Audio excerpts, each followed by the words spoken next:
Price action trading పై అశోక్ దేవనం ప్రియ conduct చేసే webinar కోసం ఈ నెంబర్ కి కాల్ చేయండి. నమస్తే, వెల్కమ్ టు సుమన్ టీవీ. నేను విష్ణు. ప్రస్తుతంతో పాటు NISM and CRISIL certified wealth manager Revanth Chalamala ఉన్నారు. వారితో మాట్లాడదాం. నమస్తే రేవంత్. నమస్తే అండి. రేవంత్, ఇప్పుడు మీరు సర్టిఫైడ్ వెల్త్ మేనేజర్గా కొనసాగుతున్నారు కాబట్టి ఒక వెల్త్ క్రియేషన్ గురించి మాట్లాడుకుందాం. ఓకే. వెల్త్ని క్రియేట్ చేయాలన్నా, ఎస్, ఆ క్రియేట్ చేసుకున్న వెల్త్ని సరైన విధంగా భద్రపరచాలన్నా, అంటే దాన్ని జాగ్రత్తగా కాపాడుకోవాలన్నా దానికి ఏమైనా కొన్ని సులువైన మార్గాలు ఏదన్నా ఉన్నాయంటారా? సార్, మార్గాలు డెఫినెట్గా బేసిక్గా అవేవో మనకి రాకెట్ సైన్స్ ఏం కాదు. మనం ప్రతిరోజు మన లైఫ్లో చేసేటువంటి ఎవ్రీడే యాక్టివిటీసే. కానీ ఇక్కడ ప్రతి ఒక్క స్టెప్స్లో మనకి డిసిప్లిన్ అనేది ఇంపార్టెంట్. సో బేసిక్గా మన లైఫ్లో మనకి 4 డిఫరెంట్ స్టెప్స్ ఉంటాయి మన వెల్త్ క్రియేషన్లో. సో ఫస్ట్ వచ్చేసరికి ఇన్కమ్ జనరేషన్. సో మన ఇన్కమ్ జనరేషన్ దేని నుంచి వస్తుంది? మనం చేసేటువంటి వ్యాపారము, మనం చేసేటువంటి ఉద్యోగము, వీటి నుంచే క్రియేట్ అవుతూ ఉంటుంది. సో ఎక్స్ట్రా ఇన్కమ్ క్రియేట్ అవ్వడానికి నేను ఈ మధ్య గమనించిన దాని ప్రకారం చాలా మంది వాళ్ళు ఉద్యోగం చేసుకుంటూ మేము ట్రేడింగ్ చేసి సంపాదిస్తామంటాం. నేను వాళ్ళందరికీ ఒకటే మాట చెప్తాను, మీరు ఉద్యోగస్తులు, మీరు ఆ ఫీల్డ్లో బాగా మీ నాలెడ్జ్ని పెంచుకొని కొత్త కొత్త సర్టిఫికేట్స్ మీద పెట్టుబడులు పెట్టి వాటిని కనుక మీరు తెచ్చుకోగలిగితే మీరు కెరియర్ గ్రోత్ అనేది యాక్సలరేట్ అవుతుంది. సో బేసిక్గా మీ టైం అనేది మీ కెరియర్ ఎందులో ఉందో అందులో డిసిప్లైన్డ్గా పెంచుకుంటూ వెళ్ళండి. సో మీకు ఆటోమేటిక్గా ఇన్కమ్ గ్రో అవుతుంది. అంతేకాని మీరు ఆల్టర్నేటివ్ సోర్స్ ఆఫ్ ఫీల్డ్స్ కోసం వెతికితే, మీకు తెలియని పని గురించి కనుక వెతికితే మీరు అనవసరంగా అక్కడ ఎఫెక్ట్ అయిపోతూ ఉంటారు. అండ్ నెక్స్ట్ వచ్చేసరికి మీకు జాబ్తో పాటుగా ఫ్రీలాన్సింగ్ చేసుకునే ఆపర్చునిటీస్ ఉంటాయి మీ ఫీల్డ్ రిలేటెడ్గా. మీకు జాబ్ అనేది మంత్లీ బేసిస్ శాలరీ మీద ఉంటుంది. అదే ఫ్రీలాన్సింగ్ అయితే హవర్లీ బేసిస్, మంచి హై పెయిడ్గా ఉంటుంది. సో మీకు ఖాళీగా ఉన్న టైంలో మీరు ఫ్రీలాన్సింగ్ ఏమైనా చేసుకున్నా కానీ మీ కెరియర్ రిలేటెడ్గా మీకు నాలెడ్జ్ పెరగడంతో పాటుగా అదనంగా ఆదాయం కూడా మీకు క్రియేట్ అవుతూ ఉంటుంది. సో ఈ విధంగా మీరు కెరియర్ని గ్రోత్ చేసుకుంటూ వెళ్తే మీకు ఇన్కమ్ అనేది ప్రాపర్గా జనరేట్ అవుతుంది. సో మనకు తెలియని దాంట్లోకి ఎంటర్ అయ్యి, ఈ రీసెంట్గా నేను అబ్జర్వ్ చేసి చాలా మంది క్లయింట్స్తో ఇంటరాక్ట్ అయిన దాన్ని బట్టి మనకి సంబంధం లేని సబ్జెక్ట్లోకి ఎంటర్ అయ్యి ఎక్స్ట్రా ఇన్కమ్, ఎక్కువ ఇన్కమ్ అనే ఒక మాటతోటి ఎక్స్ట్రా ఇన్కమ్, ఎక్కువ ఇన్కమ్ అనేది మనం మెంటాలిటీ, సైకాలజీకి సంబంధించిన ఒక ఎమోషనల్ ఫీలింగ్. కానీ లాజికల్గా ఆలోచించినప్పుడు ఇన్కమ్ ఇంక్రీజ్ అవ్వాలి అని అంటే మన స్టాండర్డ్స్, మన కెరియర్ ఏ పాతులో ఉందో అందులో పెంచుకోవాలి. నేను స్టాక్ మార్కెట్స్లోకి ఉన్నాను. స్టాక్ మార్కెట్స్లోకి వచ్చిన తర్వాత నేను అందులోనే AMFI registered mutual fund and NISM certified wealth manager. So బేసిక్గా ఇందులో కెరియర్ని ఎట్లా బిల్డ్ చేసుకుంటున్నాను, అలానే మీరు కూడా మీ కెరియర్లో మీకు సంబంధించినటువంటి సబ్జెక్ట్లో మీరు పాత్వేస్ని బిల్డ్ చేసుకుంటే మీ ఇన్కమ్ అనేది డిసిప్లిన్డ్గా గ్రో అవుతుంది. సో బేసిక్గా మనం పక్కకు వచ్చాము అంటే అది ఇండిసిప్లిన్డ్ యాక్టివిటీ కింద మీరు పనిష్ అవుతారు. ఇండిసిప్లిన్కి అందరికీ పనిష్మెంట్ ఉంటుంది కదా. సో దానివల్ల ఇన్కమ్ ఎఫెక్ట్ అవుతుంది. Focus on your career to create good income. And next వచ్చేసరికి ట్యాక్సెస్. ప్రతి ఒక్కళ్ళు సహజంగా మిడిల్ క్లాస్లో ఉన్న most of the population taxes pay చేస్తారు. అందులో సాలరీడ్ పీపుల్కి TDS కట్టేయ కూడా వచ్చేస్తుంటారు. సో ఇన్కమ్ ట్యాక్స్ నుంచి వాళ్ళ ఎగ్జామ్షన్ ఏమీ ఉండదు, వాళ్ళకి బై డిఫాల్ట్ కట్టాల్సిందే. సో వాళ్ళకి ఆఫీస్ లెవెల్ నుంచి ఫుల్ లెవెల్లో ట్యాక్సెస్ కట్టే శాలరీ వస్తుంది కాబట్టి సో బేసిక్గా వాళ్ళు సేవ్ చేసుకునేటప్పుడు ట్యాక్స్ డిడక్షన్స్ ఎందులో ఉంటాయి, ట్యాక్స్ ఎగ్జెంప్టెడ్ రిటర్న్స్ ఎందులో వస్తాయి అన్న వాటిని కొంతవరకు ఐడెంటిఫై చేసి ఆ లిమిట్స్ని ఫుల్ఫిల్ చేసుకుంటూ ఉండాలి. రిటైర్మెంట్ ఫండ్స్ కొన్ని ఉంటాయి, మీరు అవి పే చేసినట్లయితే కొంతవరకు ట్యాక్స్ ఎగ్జంప్షన్ రూల్స్, ELSS వాటిల్లో అయి ఉండొచ్చు, లేకపోతే NPS లాంటి వాటిల్లో అయి ఉండొచ్చు. వాటిల్లో మీకు ఇనిషియల్గానే ట్యాక్స్ ఎగ్జంప్షన్ వస్తుంది. అండ్ ఆ తర్వాత మీకు ఆ రిటర్న్స్ని మీరు రిటర్న్ తీసుకునేటప్పుడు కూడా మీకు ఆ ట్యాక్స్ బెనిఫిట్ కూడా క్రియేట్ అవుతుంది. సో బేసిక్గా మనం డబ్బుల్ని క్రియేట్ చేయటము అని అంటే కంటిన్యూస్గా వెల్త్ని బిల్డ్ చేసుకుంటూ వెళ్ళటమే కాదు, అందులో ఉండేటువంటి ఎక్స్పెండిచర్ పోర్షన్ని కూడా తగ్గించుకుంటూ రావాలి. ఒక వ్యాపారం సక్సెస్ఫుల్ అవ్వాలి అని అంటే ఎంత రెవెన్యూ జనరేట్ చేశారు మైనస్ ఎంత ఎక్స్పెండిచర్ పెట్టారు, that is equal to the profit, right? So ఒక ఇండివిజువల్కి కూడా సేమ్ క్యాలిక్యులేషన్. సో మీకు ఈ ఎక్స్పెండిచర్ పోర్షన్ ఏముంటుంది, బై డిఫాల్ట్గా మీకుండే ఇన్వెస్ట్మెంట్స్ దాంట్లో ఉండే ఎక్స్పెండిచర్ పోర్షన్ ట్యాక్స్ కాంపోనెంట్. ఈ ట్యాక్స్ కాంపోనెంట్ని మ్యాక్సిమం అడ్వాంటేజ్ తీసుకునే ప్రయత్నం చేయండి. దాంతో పాటుగా ట్యాక్స్ లాస్ హార్వెస్టింగ్ కూడా చేస్తూ ఉండాలి. కొన్నిసార్లు మన పెట్టుబడులు పెట్టినప్పుడు మనకి లాసెస్ వస్తూ ఉంటాయి. It could be short term capital gain loss, it could be long term capital gain loss.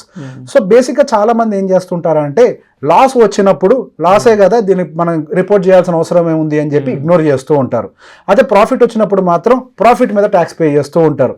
ఇక్కడేమో మీరు దాన్ని వదిలేసి ఇక్కడికి వచ్చేమో ట్యాక్స్ పే చేస్తారు.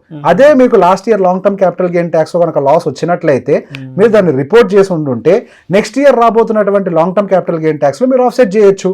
అదే ట్రేడింగ్ లో ఉన్న వాళ్ళైనట్లయితే, అదే ఒక బిజినెస్ లో లాస్ వచ్చిన వాళ్ళైతే in any nature of the business లో నెక్స్ట్ రాబోతున్నటువంటి ప్రాఫిట్స్ లో ఆఫ్సెట్ చేసుకొని చాలా ట్యాక్సెస్ సేవ్ చేసుకున్న వాళ్ళు అవుతారు. అదే short term capital gain tax కనుక ఈసారి మనం బుక్ చేసేస్తే short term capital gain tax can be offsetted against short term capital gain tax as well as the long term capital gain tax. రెండింటిలో వాడుకోవడానికి మనకు వస్తుంది. సో బేసిక్ గా దీంట్లో కూడా డిసిప్లైన్డ్ గా మీరు ట్యాక్స్ ప్లానింగ్ చేయించుకోండి. Wealth managers, financial planners, tax planners ఇట్లా చాలా మంది ఉంటారు. కొద్దిగా డబ్బులు పే చేస్తే మీకు చాలా ట్యాక్స్ కాంపోనెంట్స్ ఎక్కడెక్కడ సేవ్ చేయొచ్చు అవన్నీ ఐడెంటిఫై చేస్తారు. ఐడెంటిఫై చేస్తే మీకు ఆ ట్యాక్స్ లాస్ అనేది ఏదైతే ఉందో ఇంతకు ముందు దాన్ని అన్నిటిని ఆఫ్ చేసి ఈ ఎక్స్పెన్సెస్ ని తగ్గించుకోవడం మొదలు పెడతారు. నెక్స్ట్ ఇన్వెస్ట్ చేసేటప్పుడు ఎఫ్డీస్ లాంటి వాటిల్లో చేస్తే అందరికీ తెలుసు ఒక లిమిట్ దాటి వడ్డీ కట్టాలి. ఎఫ్డీలో కూడా మీరు ఇన్వెస్ట్ చేసేటప్పుడు బాండ్స్ లో మున్సిపల్ బాండ్స్ ఇట్లాంటి కొన్ని ఉంటాయి. వాటిల్లో మనకి ట్యాక్స్ ఎగ్జామ్టెడ్ బాండ్స్ ఉంటాయి. ఆ ట్యాక్స్ ఎగ్జామ్టెడ్ బాండ్స్ లో కనుక మీరు పెట్టుబడులు పెడితే అక్కడ కూడా ఆ సెట్ ఆఫ్ రూల్స్ ప్రకారం మీకు ట్యాక్స్ ఎగ్జామ్షన్ వస్తుంది. సో మీకు పే చేస్తున్నటువంటి ఎక్స్పెండిచర్ లో మీకు ఇన్ని రకాల సోర్సెస్ ఉన్నాయి తగ్గించుకోవడానికి. వీటన్నిటిని తగ్గించుకుంటే ఆటోమేటిక్ గా మీ సిఏజిఆర్ మల్టిపుల్ అయిపోతూ ఉంటుంది ట్యాక్స్ కాంపోనెంట్ తగ్గించుకుంటే. అండ్ నెక్స్ట్ వచ్చేసరికి సేవింగ్స్. ఇక్కడ కూడా డిసిప్లిన్ కావాల్సిందే. సో బేసిక్ గా ప్రతి నెల మనం చేసే యాక్టివిటీకి బడ్జెటింగ్ ఉండాలి. సో నేను ఇప్పుడు ఈ మధ్య ఫైనాన్షియల్ ప్లానింగ్ చేసేటప్పుడు మెజారిటీ ఆఫ్ ద పీపుల్ కి యాక్చువల్ గా వాళ్ళు మంత్లీ ఎంత ఖర్చు పెడుతున్నారో కూడా వాళ్ళకి ఎక్కడ ఒక అకౌంట్ ఉండదు, ఎంత ఎక్స్పెండిచర్ పెడుతున్నాము అనేది. సో ఫస్ట్ అసలు మనం ఎంత ఎక్స్పెండిచర్ పెడుతున్నాము అనేది తెలిస్తే ఎక్కడ మనం ఎక్స్ట్రా పెడుతున్నాం అనేది ఐడెంటిఫై అవుద్ది. ఎక్కడ ఎక్స్ట్రా పెడుతున్నాం అది ఐడెంటిఫై చేస్తే ఆ ఎక్సెస్ ఎక్స్పెండిచర్ని కట్ చేయడానికి అవకాశం దొరుకుతుంది. ఆ ఎక్సెస్ ఎక్స్పెండిచర్ అనేది ఏమైతే ఉంటుందో వాటన్నిటిని మీరు సేవింగ్స్లోకి డైవర్ట్ చేయడానికి మంచి ఆపర్చునిటీ దొరుకుతుంది. సో బేసిక్గా మన వాళ్ళందరూ ముందు నుంచి చెప్తున్న మాట ఏంటి, మీరు ఎక్స్పెండిచర్ పోను మిగిలిన దాన్ని సేవ్ చేయాలి, అది కాదు కరెక్ట్ సూత్రం. ముందు సేవ్ చేయాలనుకున్న టార్గెట్ని పెట్టుకొని ఆ తర్వాత ఖర్చు పెట్టండి అని. సో దీనికోసం మీరేం చేయాలి అని అంటే, మీరు ప్రతి నెల మీకంతటా మీరు పాకెట్లో నుంచి తీసి డబ్బులు ఇచ్చి సేవ్ చేయమని చెప్పడం కష్టం. ఇప్పుడు అంతా డిజిటలైజ్ అయిపోయింది, ఆటోమేట్ ఫార్మాట్ అయిపోయింది. ఈ మ్యాండేట్స్ పెట్టేయండి, ఎస్ఐపీలు పెట్టేయండి. మీకు ఆటోమేటిక్గా మీకు జీతం పడ్డ వెంటనే మీ డబ్బులు మీ బ్యాంక్ అకౌంట్ నుంచి కట్ అయిపోయి మీ సేవింగ్స్లోకి వెళ్ళిపోతాయి. మిగిలిన డబ్బుల్ని మీరు ఖర్చు పెట్టుకుంటారు. ఇక్కడ మీకు సేవింగ్స్ డిసిప్లిన్ కూడా వస్తుంది. సో దానికి తగ్గట్టుగానే మీకు ఒక బడ్జెట్ డిసిప్లిన్ కూడా క్రియేట్ చేసుకుంటారు. నాకు మిగిలిన డబ్బులు ఇవ్వే కాబట్టి నేను ఇలానే ఖర్చు పెట్టాలని ఒక డిసిప్లిన్ బిల్డ్ అవుతుంది సేవింగ్స్ దాంట్లో కూడా. అండ్ నెక్స్ట్ వచ్చేది ఏంటండి, ఇన్వెస్టింగ్ అనే దాంట్లో ఎక్కువ ఎమోషన్స్ అనేవి ప్లే చేస్తూ ఉంటాయి రోల్ని. బాగా పెరిగిపోతున్నప్పుడు పెరిగిపోతుంది చూద్దాం అని అనుకునే వాళ్ళు కొంతమంది ఉంటారు.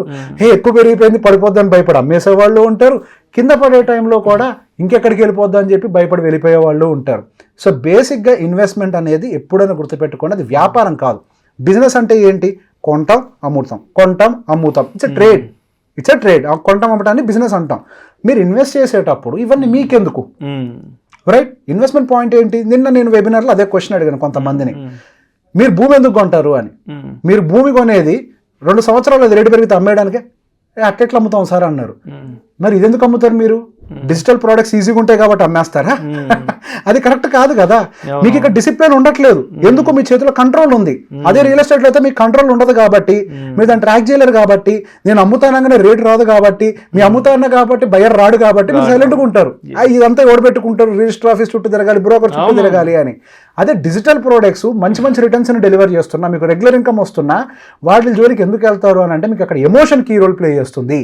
మీ ఎమోషన్ కంట్రోల్లో పెట్టుకోవడానికి మీరు ఒక అడ్వైజర్ని పెట్టుకోండి. ఆయన మీకు కౌన్సిలింగ్ ఇస్తారు. ఎక్కడైనా తప్పు జరిగినా మీకు డిసిప్లిన్డ్గా ఎలా ఉండాలి అంటానికి కౌన్సిలింగ్ ఇస్తారు. లేదు మీరు సెల్ఫ్ మేనేజ్మెంట్ చేసుకోవాలి అని అంటే మీరు మైండ్ ప్రిపేర్ చేసుకోండి. నేను చేస్తున్న ఇన్వెస్ట్మెంట్స్ అన్ని కూడా ఒక long term perspective, in between వచ్చేటువంటి ఒడుదుడుకులతో నాకు ఎటువంటి సంబంధం లేదు. నేను ఆ పర్స్పెక్టివ్ అంతా రెగ్యులర్గా నాలెడ్జ్ని అప్డేట్ చేసుకుంటూ నేను ఇన్వెస్ట్ చేసుకుంటూ వెళ్తాను అని ఒక డిసిప్లిన్ బిల్డ్ అవ్వాలి. మీ ఎమోషన్స్ని లాజిక్స్ రీప్లేస్ చేయాలి. ఎప్పుడైతే అది రీప్లేస్ జరుగుతుందో, లాజిక్ అనేది రీప్లేస్ అవుతుందో, డిసిప్లిన్ అనేది ఆటోమేటిక్ వస్తుంది. లాజిక్ ఉన్న చోట లెక్కలు ఉంటాయి కానీ ఎమోషన్స్ ఉండవు. వాళ్ళు చెప్పారు వీళ్ళు చెప్పారు అనేది ఉండదు. లెక్క మాత్రమే కడతారు. That comes with the discipline. And by డిఫాల్ట్గా మీరు ఇన్వెస్టింగ్ కోసం మీ శాలరీలోంచి వచ్చే దాంట్లోంచి 20% కేటాయించేయండి. ఇది థంబ్ రూల్. సో మనం ఫ్యూచర్ ఎక్స్పెండిచర్ని ఆఫ్ సెట్ చేయాలి అని అంటే ఈ రోజు ఎంత ఖర్చు పెడుతున్నాము. ఫర్ ఎగ్జాంపుల్ మీ అమ్మాయి ఫ్యూచర్లో ఇంజనీరింగ్ కాలేజ్కి సంవత్సరానికి ₹1,00,000 అవుతుంది అనుకోండి. ఇప్పటి నుంచే మీరు ₹1,00,000 సేవ్ చేసుకుంటూ వెళ్తే వాళ్ళ ఫ్యూచర్ సెక్యూర్ అవుద్ది. ఆ రోజుకి ఖర్చు పెరుగుద్ది కదా. ఈ రోజు 1,20,000 తర్వాత 1,00,000 లాగా ఉంటుందా? దాని యొక్క ఖర్చు ఎక్కడికో వెళ్ళుద్ది. ఈ రోజు మీరు ఇన్ఫ్లేషన్ అడ్జస్ట్ చేయగలిగేటువంటి ఇన్వెస్ట్మెంట్స్ చేస్తే ఆ రోజు ఏ ఖర్చు అయితే ఉండబోతుందో మీరు దాన్ని ఆఫ్సెట్ చేయగలుగుతారు. అప్పుడు చూద్దాంలే అని అనుకున్నారు అని అంటే అది ఎప్పటికీ అవ్వదు. ఆ రోజు మళ్ళీ లోన్లు, అప్పులు, ఈ సిచ్యువేషన్స్ లోకి వెళ్ళిపోతాం. అనిపిస్తుంది సార్ నా దగ్గర ఖర్చులు అనిపోయి చాలా మంది పెడుతూ ఉంటారు, కామెంట్స్ లో చదువుతూ ఉంటాను. అది ట్రూ సిచ్యువేషన్ కూడా. మాకు వచ్చే డబ్బుల్లో అసలు సేవ్ చేయడమే కష్టం అవుతుంది అని. ముందు మొదలు పెట్టండి. నువ్వు మొదలే పెట్టకుండా కుదరట్లేదు అని ఎట్లా? మొదలు పెడితే నీకు దారి దొరుకుద్ది.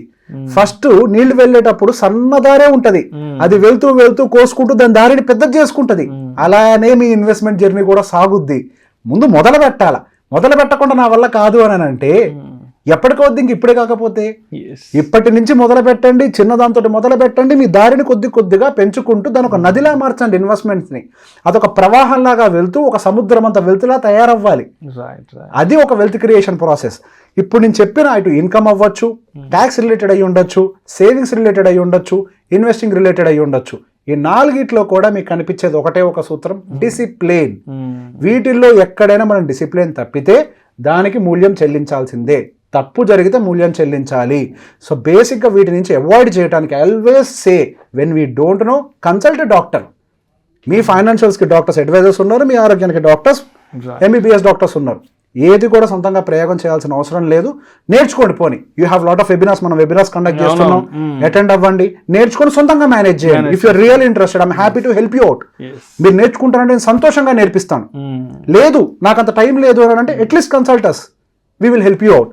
బట్ పాడు చేసుకోకండి ఫైనాన్షియల్గా. సార్ ఒక్క పొరపాటు జరిగితే ఎర్లీ స్టేజెస్లో దాని యొక్క మూల్యం చాలా భారీగా ఉంటుంది. రీసెంట్గా చాలా కేసెస్ విన్నాను. సార్ తెలియక ఇన్ని లక్షల రూపాయలు పోగొట్టుకున్నాను, అది నష్టం జరిగాక ఎట్లా బ్యాలెన్స్ చేయాలో తెలియక మీ దగ్గరకు వచ్చాను. అసలు అక్కడ దాకా వెళ్ళటం ఎందుకు? ఎర్లీగా రావాలి. ఎర్లీగా ఉంటే మీకు ఆ ప్రాబ్లంలోకి వెళ్లకుండా ఉంటారు. ఎవరైనా సరే డ్యామేజ్ అయిన తర్వాత అప్రోచ్ అవుతారు అడ్వైజర్ని. That's the problem. డ్యామేజ్ అయిన తర్వాత సార్ ఇప్పుడు ఎప్పుడు చెప్తా, మనకి ఇన్వెస్ట్మెంట్స్ కి టైం అనేది చాలా ఇంపార్టెంట్. ఎర్లీ ఏజెస్ లోనే జాగ్రత్తగా ఉన్నాం అనుకోండి, మన మనీ కాంపౌండ్ ఎంత అవుతుంది అని మనం ఇమాజిన్ కూడా చేయలేం. Compounding is eighth wonder of the world అని ఎందుకు అంటారు? మన ఊహకు కూడా అందనంత వెల్త్ క్రియేట్ చేస్తుంది కాంపౌండింగ్. దానికి కావాల్సింది ఏంటండి? టైం. అది ఎర్లీ ఏజెస్ లో మొదలు పెడితేనే సాధ్యమవుద్ది. మీరు డ్యామేజ్ అంతా చేసుకొని లేట్గా వస్తే ఫస్ట్ ఆ డ్యామేజ్ని కవర్ చేయాలి, ఆ తర్వాత మళ్ళీ పెట్టుబడులు మొదలు పెట్టాలి. మీకు ఎంత టైం పాస్ అయిపోతుంది? మీరు ఆ 8th వండర్ని మిస్ అయిపోతారా? 8th వండర్ అచీవ్ చేయడానికి బేసిక్గా మనందరి ముందు ఇట్లా ఇట్లా రెడీగా ఉంది. అది దాన్ని పట్టుకోవడం మనకు రావట్లే, దాన్ని ఎలా పట్టుకోవాలో తెలియట్లే. దాన్ని పట్టుకునే ప్రయత్నం చేయండి. You will create huge income, huge wealth. Thank you so much Revanth. Thank you అండి.